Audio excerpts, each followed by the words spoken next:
একটা পরিবারের তিনজন সদস্য, স্বামী, স্ত্রী আর সন্তান।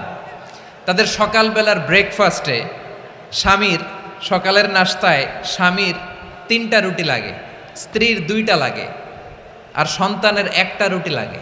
এখন আমি যদি সমান সমান করে আদল করতে চাই, সবাইকে যদি 3টা করে রুটি দেই, তাহলে স্বামী বেচারার জন্য ঠিক আছে, কি বলেন? কথা কি বুঝতেছেন না কষ্ট হয়ে যাচ্ছে? যদি সমান সমানের নিয়মে আগাই, তাহলে 3টা করে যদি রুটি দেই স্বামীর জন্য ওকে, কিন্তু স্ত্রীর জন্য 1টা বেশি হয়ে যায়। আর সন্তানের জন্য কয়টা বেশি হয়? আচ্ছা, এই তো বুঝতেছেন, মাশাআল্লাহ। আচ্ছা, 2টা করে যদি সবাই দেই সমান সমান নীতিতে, তাহলে স্ত্রীর জন্য, স্ত্রী বেচারির জন্য ঠিক আছে, কিন্তু স্বামীর কয়টা কম পড়ে? আর সন্তানের বেশি হয়ে যায় কয়টা? আচ্ছা, সমান সমান নীতিতে সবাইকে যদি সকালের নাস্তার জন্য 1টা করে রুটি দেই, সন্তানের জন্য ঠিক আছে, কিন্তু স্ত্রী বেচারির কম পড়ে কয়টা?